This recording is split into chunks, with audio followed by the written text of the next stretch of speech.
know if it's feasible, but we're like, okay, we got to figure out how to get this done.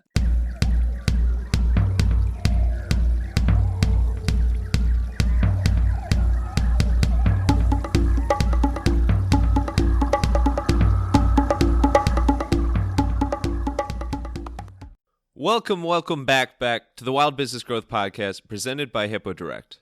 This is your place to hear from a new entrepreneur or innovator every single Wednesday morning who's turning wild ideas into wild growth. I'm your host, Max Branstetter, podcasting dude at Hippo Direct, and you can reach me at max@hippodirect.com for help turning your podcast into a marketing tool. This is episode number 102, and today's guest is Dalip Jaggi. Dalip is the founder and investor in a crazy amount of companies. He also is going for the title of most interesting man in the world with all of his hobbies. And today we talk about how he does it all and what you can do to get trending on Kickstarter, which he has done himself. So take a leap with your business and get ready for Dalip. Enjoy the show. Alrighty, we are here with Dalip Jaggi, the tech founder, investor, entrepreneur, probably the most interesting man in the world as well. The world is his oyster. How you doing today, Dalip? Good. How are you? Doing great as well. Well, thank you for making the time. And before we get started here, I want to shout out to our mutual buddy, Ryan Foland, with his hashtag 313 challenge, because I heard you on his podcast and just reached out to say how much I enjoyed it. And without hesitation, he actually was like, dude, Dalip would be awesome for your podcast, and introduced us right away. So shout out to the Ginger Can and Ryan Foland. Hey, hashtag 313. Let's go. Exactly. So Dalip, you have really just a remarkable and really impressive career in the entrepreneurial space, in the tech space, and a number of different industries or subcategories, whatever you want to call it, within that. So we're going to get into a lot of that today. But to start us off, I want to open with more of your background. So when you think of your childhood, when you were growing up, did you have any sort of affinity that drew you towards tech? Actually, yeah, it's a really good question. Kind of growing up, sort of like late middle school and high school, I was super into video games, which led me into like sort of like web development just in general.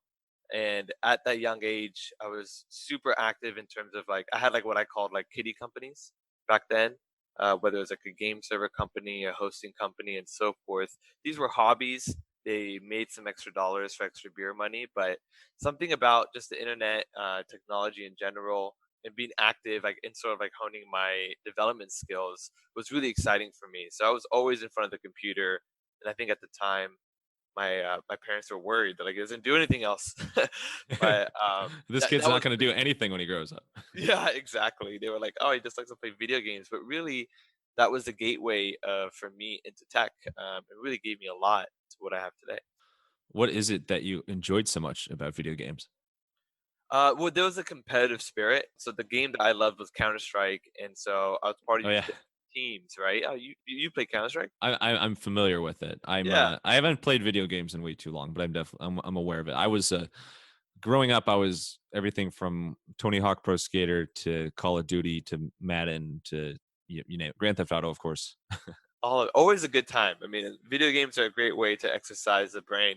So yeah, in Counter Strike, like I would join different teams, and we were super competitive in spirit. And so we had these different clans and teams. We were part of these different leagues, and what each team I was a part of needed was like a website to like showcase our roster, our team schedule. And so that ask is something I always took on, and that was like literally my gateway into web development. And then eventually, other teams needed their own sites, and they started hiring me to build theirs. And then there was like a compound effect that ended up that really started me at 16 years old being like a freelance like web developer. Oh my God! So you really, you're not kidding. You really got your start.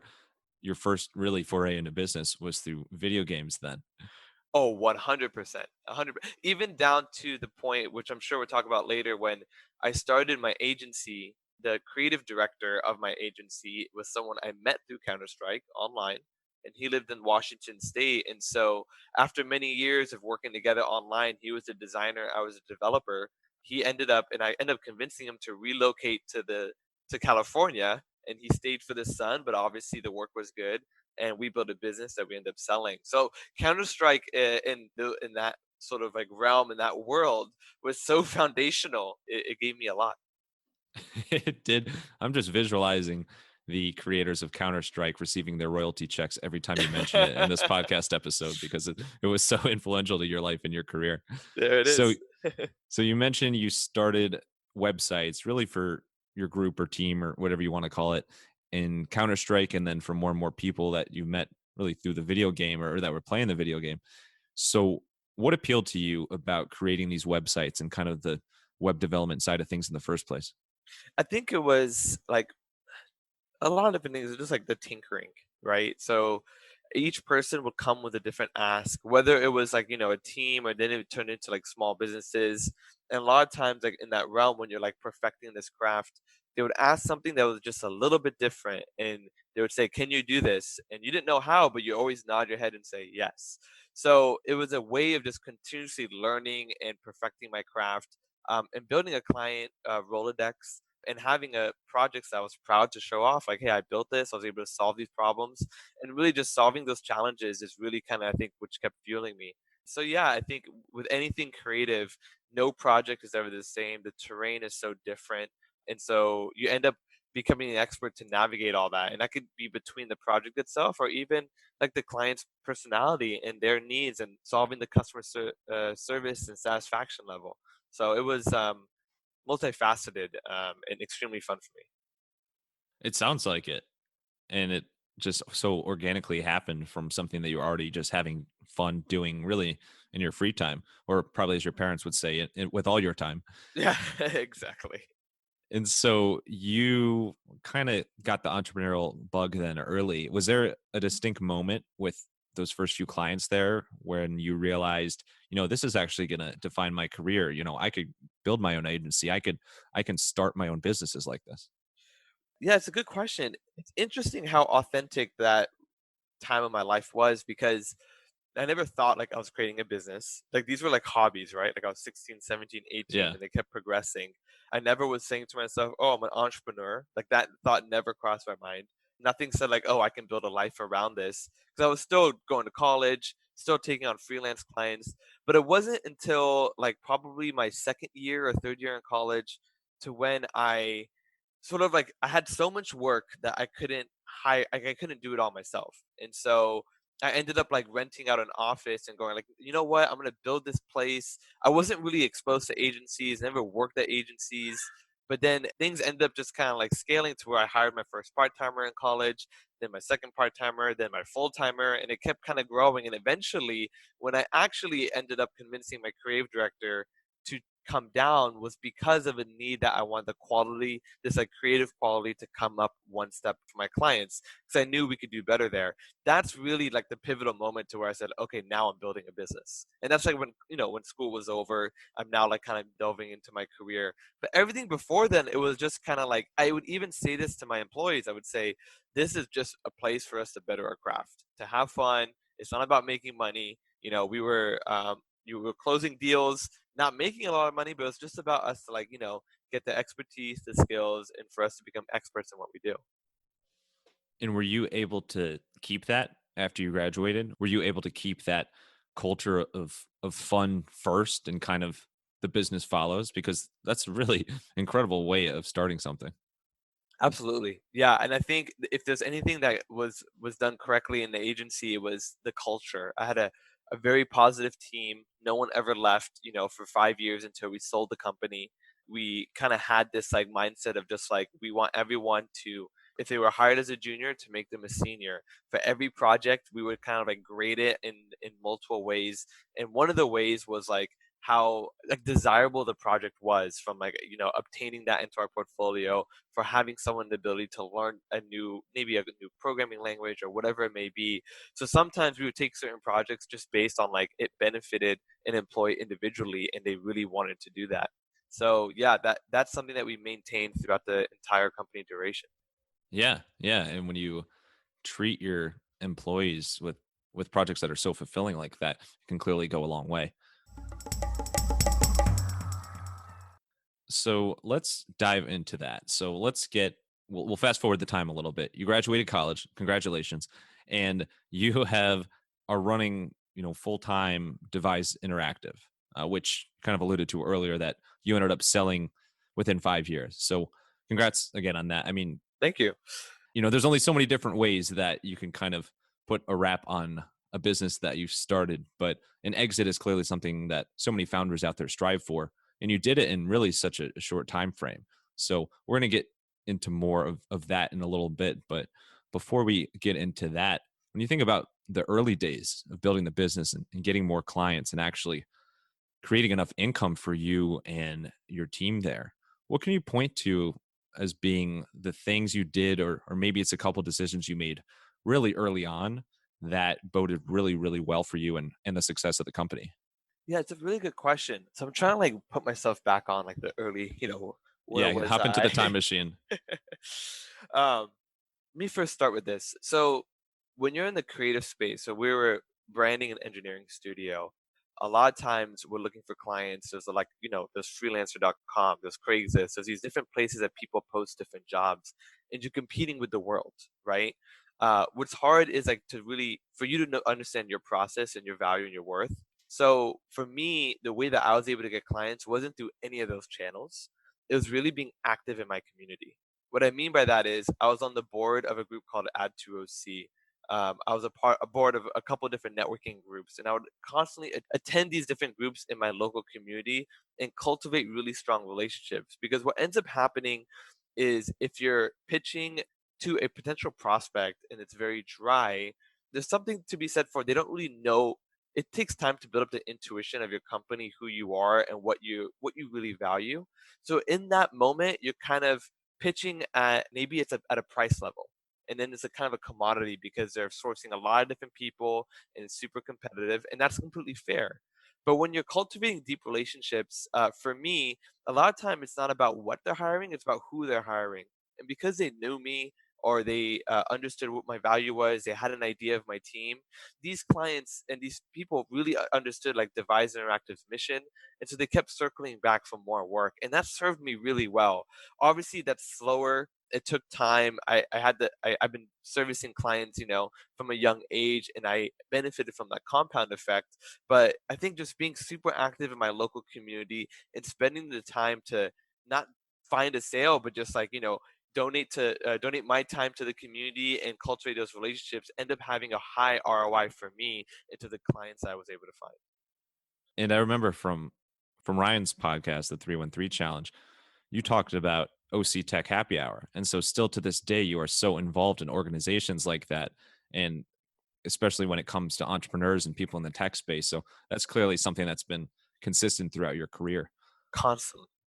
What is it about those events and kind of being in the networking or meeting people in that similar space that you think has helped you so much from a business standpoint?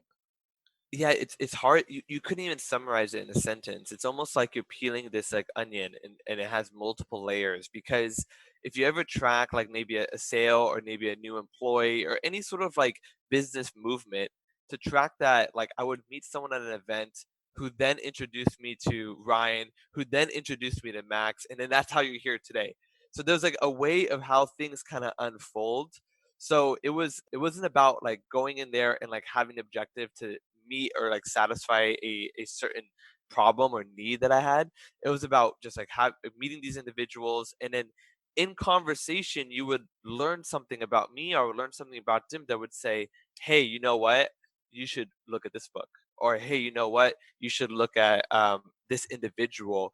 They're dear to me, and I think that you guys would definitely get along." And so that was the ROI. Like anything, and that happened because like I formed a nonprofit, and my partner in that I found through networking, clients, even employees. I mean, I hired a couple people just from networking groups from a skilled giving event where I saw how they worked, and I'm like, I want to hire you. So it was just about putting that effort and that energy in place, and that reciprocated for me in multiple facets of my business. Yeah, it's really amazing. And when you started talking about the onions having layers, I thought you were going to go into the whole Shrek rant about ogres are like onions. Onions have layer. So not that that's been featured in a movie or anything, but I think it's incredibly spot on. It was just it kind of compounds. It's like an exponential networking. And I've seen it from even this podcast perspective where how I met Ryan was having Ryan on this show previously, and you are one of the people, and there's endless people that he's introduced me to, and you never know what that's going to turn into, whether it be a podcast interview or there's people that now doing business with. Like it's just connections on connections on connections, and so the more you put yourself in spaces like that and allow yourself to be open to those opportunities, the more potential there is for whatever you're working on. So that's clearly worked well for you there. When you think about Devise Interactive and why it did so well and why it eventually got acquired, what is it about your offering that you think that you and the team did so much better than other companies out there that maybe you were competing with? Yeah, so with us, we kind of had this unique blend at Devise Interactive where we weren't a marketing per se company, we were a brand engineering studio. So we really believed on a strong brand and a optimized user experience and really pairing that up with beautiful technology in the way that we wrote the code or the different technology that we used. With that, I think our process in terms of the way we took clients through a roadmap, we worked with a lot of like small to mid-sized businesses who didn't have these sort of skills in-house. So they needed someone to kind of take them along that journey. And so that intimate relationship that we were able to keep with each of our clients, like all our staff knew each client by name. And we designed a process that like wasn't just about like getting the work done as fast as possible. It really started with it putting our clients into workshops, having them speak about their business or talk about their business in ways that they haven't been asked or challenged before, to really come up with solutions and ideas that solves their problem. And I think with that intimacy, we created really strong relationships, and that led from one client leading to referring another client, and we were able to benefit from that. When it came from the outward perspective of Devise Interactive, like in our marketplace locally here in Orange County, I think because we were so dedicated to the craft, we were all about, having fun with the process, having fun with these projects. And it was a great recruitment tool. We had a sort of echo voice in the local community that like people who were either creatives or engineers wanted to work at Devise. And I think because of that, we had this like talent that was super solid and really cared about the work, which attracted a lot of people. And also the type of clients and projects that we were able to take on was super fun and exciting companies. I mean, we were building technology, everything from like, real estate fintech companies down to, an app for like USC. And so it was a type of work that we were doing as well that I think was exciting. When it came to being acquired, I think they were looking basically on the client side, of course, in any acquisition, but also the talent was a huge piece because the team that we put together were just a solid group of people. And can you take us through that acquisition? Because I think we all know that acquisitions like that don't happen overnight. They certainly don't happen over a matter of hours. What was that process like? And what was the sensation that you were going through when it finally became official and your baby that you had built from scratch now got acquired and there's kind of a new chapter?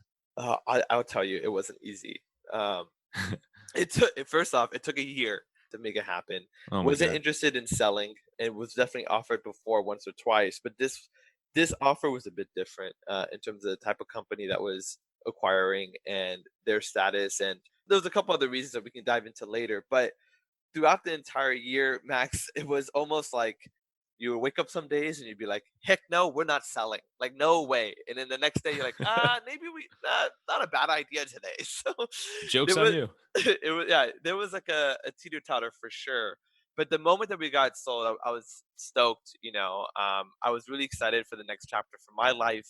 And it was unbelievable that this happened. In terms of agency owners, it's really hard to sell our business because we're not selling a set product, and because of the virtue of the business, it's very volatile. Some years you have really good years, but the next year you have a huge client pull, and so it just kind of like hurts your cash flow and stuff like that. And because the business is volatile like that, many times the agency owners are the business. It's not something that could just be handed off keys to the kingdom to somebody else and now it's just theirs. So it's a very hard business to sell, is something I learned. And a lot of agency owners don't find the opportunity. And so I feel very blessed, and I'm extremely grateful that the opportunity came for myself. And I'm stoked for myself and my partners and even the team, because we all be able to see a benefit from it. Yeah, it's incredibly unique and seems like very well executed, and obviously it well deserved, as you've certainly put in the time for it. You mentioned how some days you felt like sale was the right way to go. Some days it's like, nah, no, we're not selling. How do you manage that? So over this year, you're working on the sale, which obviously not 100% of the time you're fully committed to the sale because you don't really know yet. How do you divide your time between trying to come to an agreement and actually making this acquisition happen versus focusing on the business and making sure that everything is still running functionally, that your clients are happy, that your employees are getting paid? That's a lot to juggle there. That's a really good question. And looking back in the rearview mirror, I'm not quite sure how I manage it. I look back at like sort of the progress that we made that year, and I'm like, well, I can see that there was very limited growth in that year. So I was like, oh, like I was working this deal of getting acquired, and that definitely took a lot of my time. But you sort of just have to keep all jets going on all fronts. During the day, like I would be at 9 a.m. We would be negotiating and discussing the acquisition and the details of that. And at 1 p.m., I'm meeting with a new client, going, "Hey, you got to work with us," So Right. you can't stop. It's just part of the terrain, and you do what you need to do. And as oftentimes, I think that's what, as entrepreneurs, you find yourself that like when we all go through ups and downs in our business, and in times of where you're like, okay, like we're clearly having a slow month or even a slow quarter, and you still got payroll to make. I think what separates someone that really wants it is that like you do whatever it takes to get that client in the door to close that deal. Like no matter what, because you have like a fiduciary responsibility to your team and to your company and to yourself to make sure that you perform. And so I think you just kind of like take that on your shoulders. It's a different year. It may be a struggle, like maybe mentally or physically, but you have to keep everything going. And you have to maintain it like for your team too.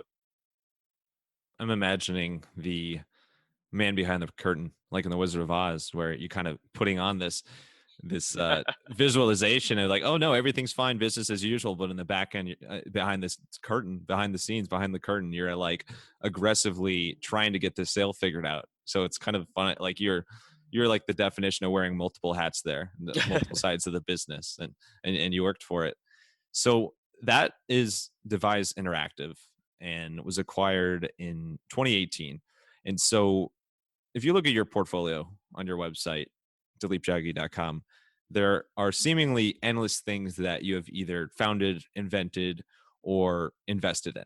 So we're not going to touch on every single one today, but I do want to talk about some of them. So for starters, or I guess for second starters, for second course here, can you take us through Eva Drop? Totally. Yeah. Eva Drop is a smart shower product that helps you save water when you shower, about 50% of the water usage.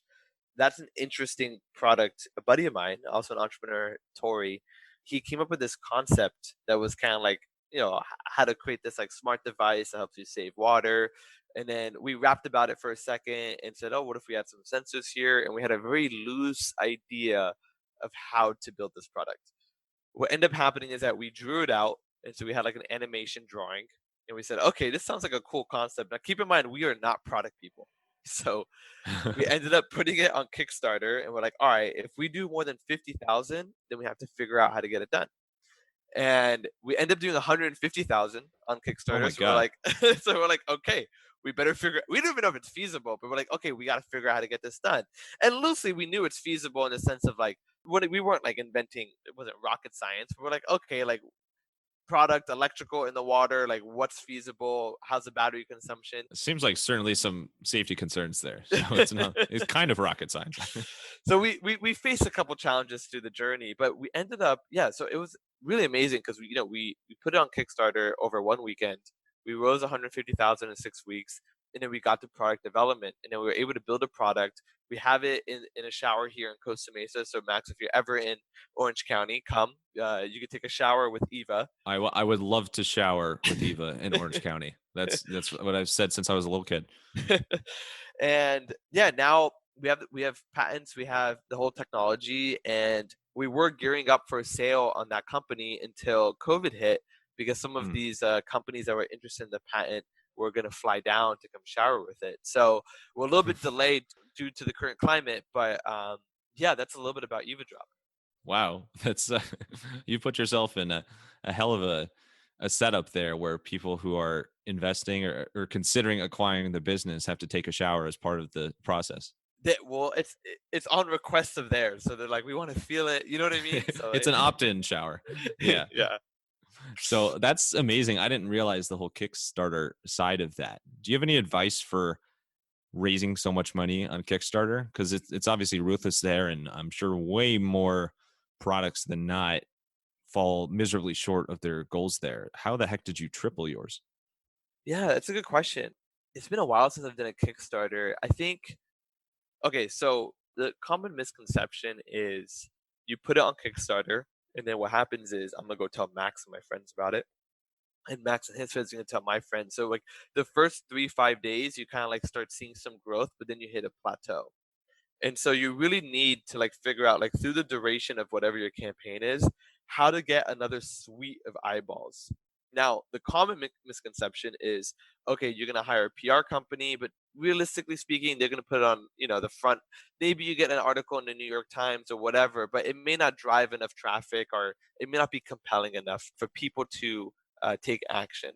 So what we did was, if you think about Kickstarter, they have the most eyeballs that are interested in buying a product that isn't ready yet, right? Like if people on New York Times are reading an article, generally those are probably traditional consumers. So if you think about the psyche of somebody who's buying something on Kickstarter, there's somebody that likes to live in dreamland a little bit, to say, I believe in this product. I want to be a part of it. You know what I mean? I want the intimate relationship with this brand. I want to support it. But also, like, I'm okay, spending the $100 and waiting 6 months till I get my product. So with that in mind, we said, okay, these personas are on Kickstarter. How do we get trending on Kickstarter? Because on the front of their homepage, it says like current campaigns that are trending. So then we started going into the algorithm. What does Kickstarter deem as trending in order for it to be on front of the homepage? And that comes into a couple things. Like, one is kind of like, okay, how many transactions are happening on that product itself in a given minute or hour? How many comments are happening in a given minute or hour? How many likes are given in a minute or an hour? How many shares are given during any minute or any hour? So once you understand these four things, we said, okay, if we need to become trending, we need to optimize all four of these categories in a set like hour. So what we did was we threw a launch party, because we knew, like, Max and my friends are going to do it, and Max and his friends are going to do it, but we're plateau. True. So we said, okay, we threw a launch party at our office where everyone will come in. We didn't care about the dollar amount. We had all our computers in our office, like, have the campaign, like the Kickstarter campaign, live. And so at that time, everyone in that hour made a transaction, whether it was $1 or $100, made a like, made a comment, made a share. And so within that hour or 2 hours, we had like 50, 75 people there. Kickstarter saw that it was trending, and we were on the homepage. And all that Wow. needed to happen at that moment was for people to take action on that, for us to keep trending. And we ended up doing so for a decent time, and then it plateaued. What ended up also like getting us another, like, 75,000 was Kickstarter liked our product so much because water conservation, the California drought was very, very on like high alert at that moment. Oh And yeah. so at that time, Kickstarter was like, okay, we want to throw you in our newsletter that goes to everybody. So now everyone on the Kickstarter ecosystem received an email that had, like, their newsletter like information, but then Eva Drop was featured there, and that got us back to trending. And so it was pretty Wow. surreal to have your phone, like, you're like walking down the street and it's just like vibrating every second. And it was really surreal, and very blessed to have gone through that. But that was sort of our strategy on how we were trying to, get as many transactions as possible to hit our goal. That's brilliant, because you weren't completely sure what was going to happen with Kickstarter, but you guys orchestrated a hell of a strategy with that launch party to keep it going. And obviously, there's a little bit of timing and luck in that standpoint as well, because there was the drought. Because there are these things from the external environmental nature going on at the time, that this sort of product was such a good thing for the overall public. It's amazing you got that pickup as well. That's a hell of a story of fundraising. Thank you. And you are an investor in a number of different businesses yourself. And one of those is Rich Uncles, which is a very clever name. What's that name come from in the first place? So, for Rich Uncles is a real estate investment trust, a REIT. We were the first company to take unaccredited investors as a private investment into a REIT. And we built the whole technology platform from front to back on how you can view the investment offering, log into your Chase Bank, and make an actual transaction and start collecting dividends. But the name, to your point, came from it was basically founded by these three individuals here in Orange County who were sort of like real estate. I don't know if moguls is the right word, but they're like real estate experts. We can call them moguls. That's okay. One of them is like his name is Ray Werda. He's the chairman of CBRE, very well known man, and his whole mission was to say like we need to make real estate investing available to everybody. And so that's why they set this mission to get unaccredited investors to have this ability. They passed through regulatory means to go ahead and get this approved. And it was a very big case study, in terms of like what Rich Uncles accomplished and what it did. And so these three guys named themselves the Rich Uncles. And so that's where that name came from. It's like a boy band or something. There was a lot of controversy because I remember when we first got engaged and we started building everything for them. We're like, man, we don't know about this name, but also, like in branding, you either hate it or you love it, and that's just what it is. Like if you're neutral, then it's kind of like it doesn't really catch on fire, and so the name itself creates a lot of controversy. And I think we can give an element of the success like to the name. Yeah, it's definitely out there. Yeah, it's funny. You never know how people are going to respond to things.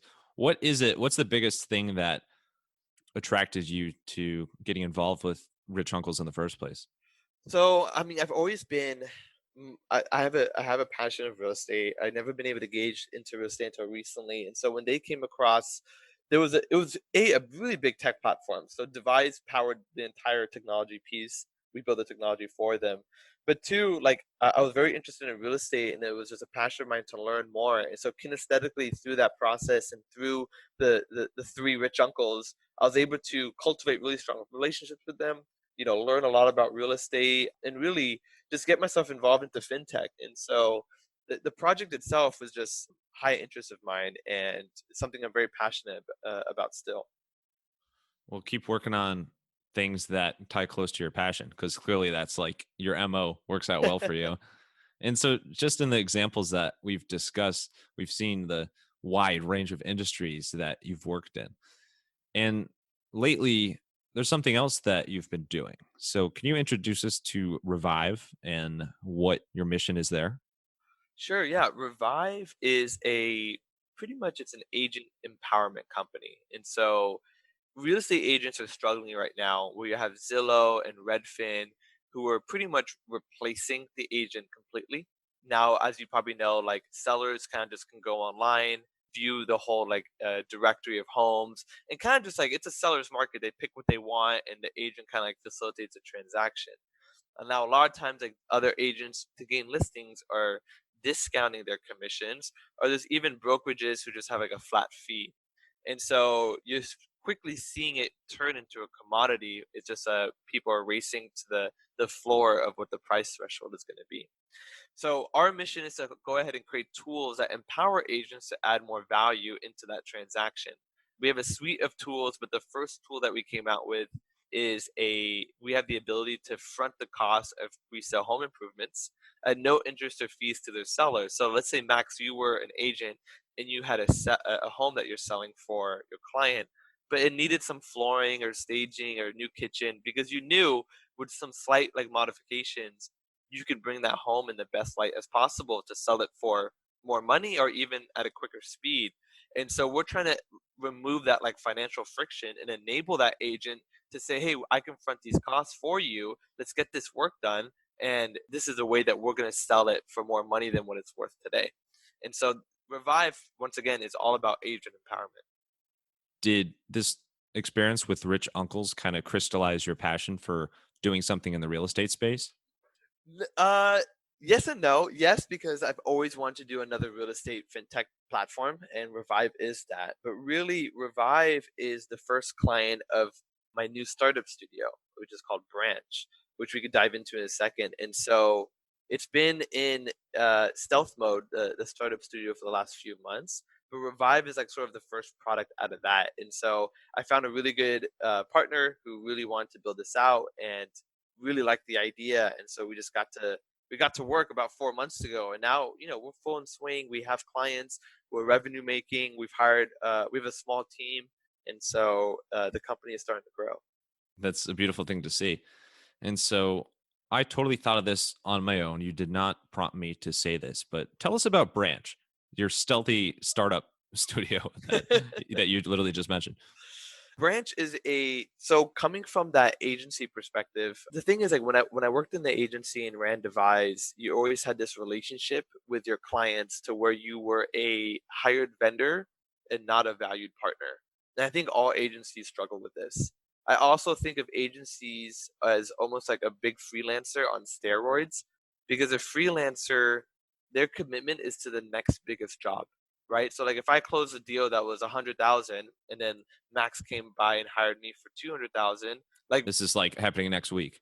exactly. And it's like, whippy, we got a big new client, big celebration for the team.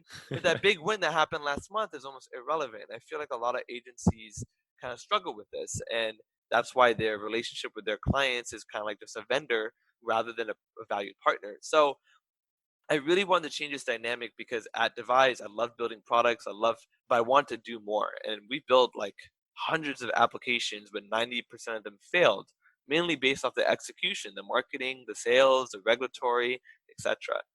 So the startup studio is my model that has been in stealth mode a little bit, where I've said, okay, I want to partner up with existing CEOs who have an existing company, usually have done 10 million revenue, have a sizable staff, and these individuals are able to identify the white space in their industry.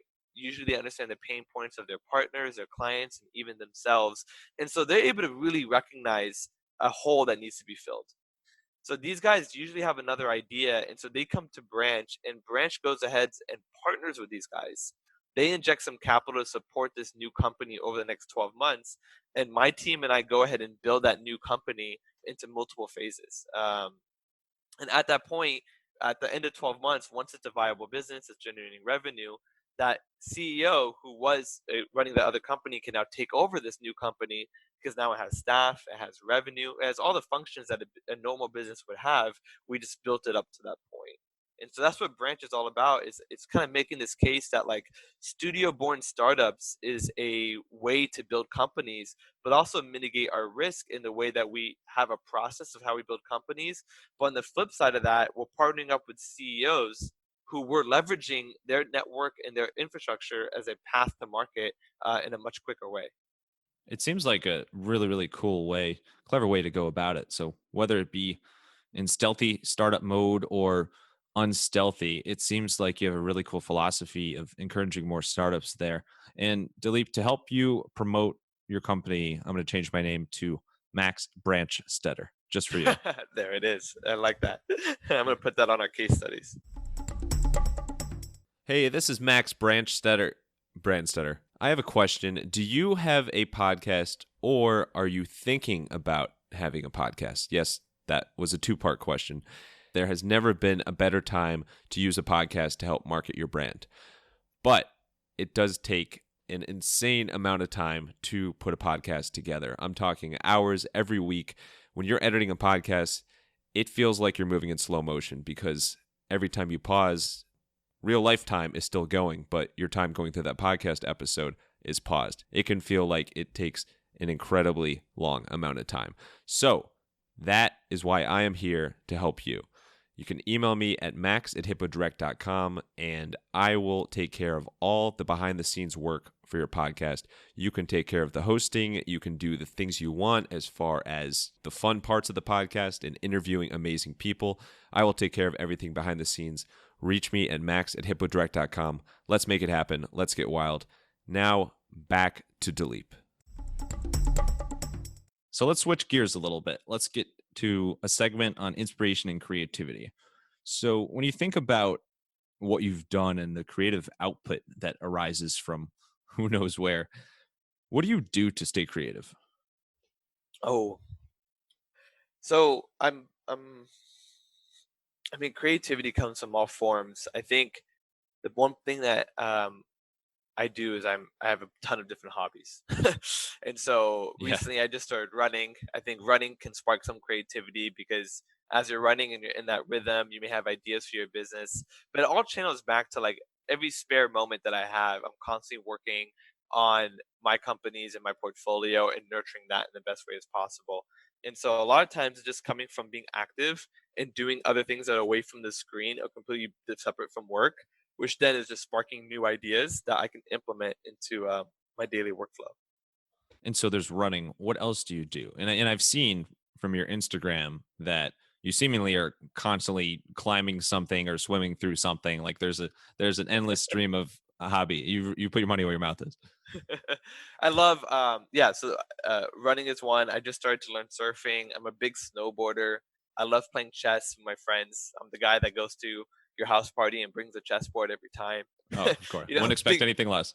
things like that. I love traveling. I try to travel once a quarter. I love solo travel specifically, where Really? go on like certain hikes or explore a certain region by on my own. So I'm a big fan of that. I just started about 6 months ago scuba diving. So I've been trying to adopt that, and I've done a couple pretty cool dives. So just there's a lot of different hobbies, and all these ways is just like I like to have fun, like to explore. I like a set of adventure tied with some competition. So I think that's kind of where it comes from. I totally agree. And it's fascinating to hear what the hobbies are of so many amazing entrepreneurs out there. And more often than not, the things that spark creativity are things like you said, things that are when you're completely away from your smartphone or away from your laptop and you're not completely thinking about work at the moment. What is it about these hobbies that you think funnels back into creativity and kind of gives you a boost, a fresh boost when you're back working? Yeah, it's so I think that's a really good question. I think a lot of times people think you're working on your business when you're just like on the computer doing something. I think a lot of times we forget the value of like critical thinking. And even more so, I think it's not like you have to sit in a chair and just think about your business and then the idea is going to hit you, or it's almost like this like a new concept or something that exposes you to a new idea.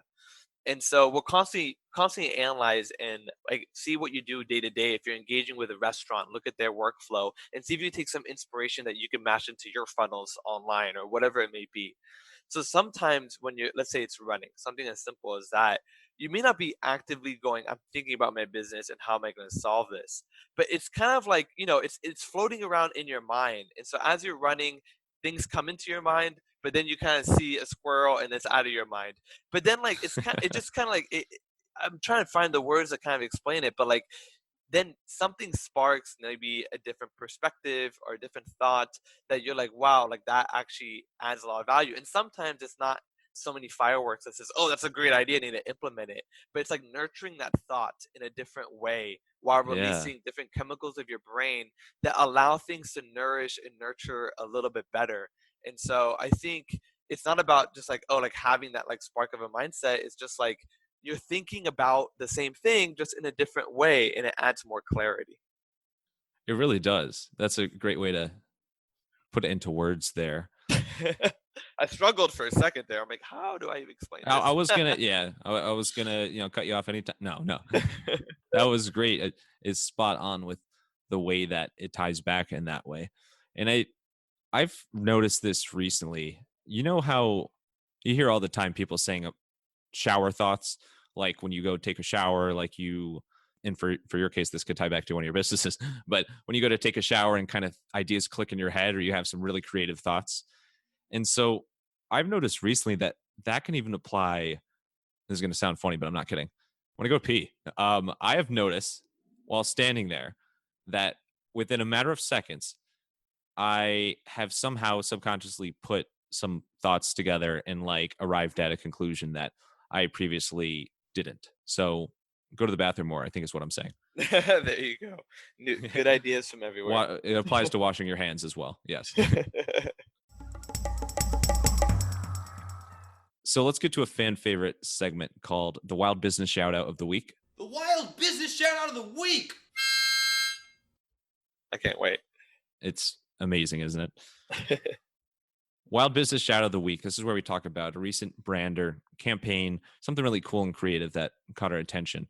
And you mentioned something that is more on the personal brand side, actually more of a hashtag. Can you explain what you saw there?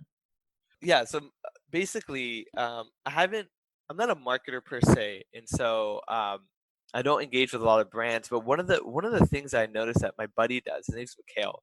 So he loves waking up at 5 in the morning, going to work, like working out, and he's very proud of that. And so he started doing this thing on his Instagram where just started saying "earn your sunrise." And my takeaway on it was like, well, this was a very great tactic from a personal brand. So like, what ended up happening is he starts like working out every day, 5 a.m., putting this hashtag earn your sunrise. A couple weeks later, now people are starting to like respond to it where now they're waking up early and now they're sending him like literally tagging him and they're hashtagging earn your sunrise. And then it becomes into like a pun to like where people are like they can't work out at 5 a.m. in the morning. So they're working at 6 p.m. during sun's going down and they then tag him and put a hashtag earn your sunrise. And even asking questions like, is this earning your sunrise, Mikhail? So it started like becoming this like personal brand. It became a piece of him, and now it's almost like expected. Like people are doing it at all types of the day. They're going to their cycling class, and then they're going like, and they'll tag him and saying, "Earning my sunrise indoors." And so what I'm trying to say is like this whole thing became into like, look, like he found a nice little catchy thing that he was into, right? It's definitely motivational. People are responding to it, but it helped him in that personal brand element because it was consistency. It was what was expected out of him, and it was something that was fun. It was friendly. It was motivational, and people can easily kind of like be a part of it, right? Like wasn't just like only to him. And so I just felt like it was a great I don't even think it was intentional in terms of a campaign, but it was a great personal branding piece that helped him gain some traction, engage with his followers, and made him and he's a businessman himself. So, he has clients and his clients probably appreciate it too. And so it's a place of just being a little bit more intimate. And so I thought it was a very cool campaign.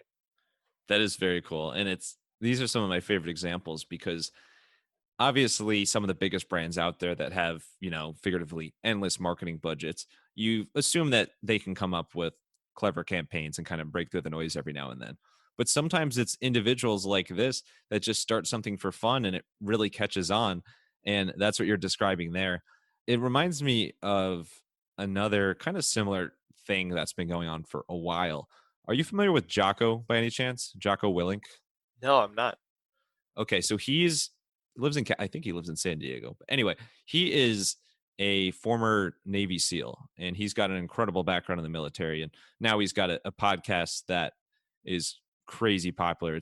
I mean, it's awesome. It's worth checking. You can imagine all the things that he talks about. But anyway, he is one of these guys that is like super extreme as far as being disciplined and also starting your day early, starting your day right. And he kind of takes the same approach. He makes it a point to get up at 4 a.m. every single day, no matter how late he got to bed the night before. And he works out first thing. So if you look at his Instagram, if you search Jocko Willink, and you look at his pictures there, every single day, even on the weekends, he's sharing out a picture of his watch at usually between about 4:20 and 4:25.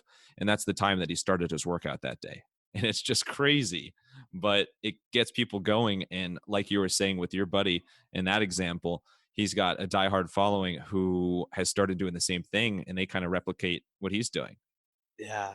I love it. And this consistency. It's expected. Right. Yeah, I like it. I like that a lot. And he says discipline equals freedom. I like to say discipline equals creativity as well. So that's a fantastic example. Yeah, I like that example. So let's wrap up with some rapid fire Q&A. You ready for it? Let's do it. Wait. All right. Okay, now I'm ready. Wait. Okay. Wow, you had me jumping out of my seat here. All right, let's get wild. What was your craziest Halloween costume ever? Oh, so I'm actually notorious for having the same Halloween costume every year. All my friends and family sort of like don't like it, but I'm Ali G every year for the Oh last 8 yeah, years. the LEG show. Wow, shout out Yeah. Sasha Baron Cohen. Okay, yeah, that's that, wow, that's great. Okay, we got to find some pictures of this. What is your favorite place you've ever traveled to? Oh, my favorite place was Brazil. Fantastic country, and I met this like wrestler, like sort of like Brazilian fighter by the name of Bigfoot, and we became like best friends for a week. And You discovered Bigfoot. literally, man, this guy was awesome. And then yeah, he took me all around Brazil, and it was just a beautiful trip that you just can't replicate. So shout I out can to Bigfoot. imagine. Yeah, he's wandering out there somewhere. What would you say is a weird talent you have? So something that doesn't really have any impact on your business, but it's something, maybe it's a memory trick, or maybe it's some sort of another one of your hobbies that you're just really, really good at something. um, really weird talent. I mean, nothing weird comes to mind. Um, I think I'm just super talented at keeping busy. You know, I don't like Netflix. I don't like any of that. I like to just Really? constantly be up to something. Yeah. So Not watching Netflix, I think, is a talent in itself. yeah. So I think yeah, just keeping really busy. I'm always up to like something. So I've been blessed with that. Yeah, I can vouch for that. And what's your biggest pet peeve? My biggest pet peeve. Let me think about that. You know, okay, so let me see how I explain it. My biggest pet peeve is like when we pick the obvious answer. Like in the example, like if we're like trying to solve a problem or we're trying to build something, we ask a question and we just like say that's the answer in 1 second. Like that's my pet peeve. I'm like, no, we didn't think this through. So I want to like kind of like making sure like solve it a little bit further and just kind of make sure we're picking the answer, the solution that fits best. Yeah, never let yourself get lazy. Hmm. And then if you had a ride at an amusement park, what would it be called? I guess my nickname, Dalip House. Dalip House. All right, sounds like a kid's ride. So there you Yeah. go, a little merry-go-round or bumper cars there.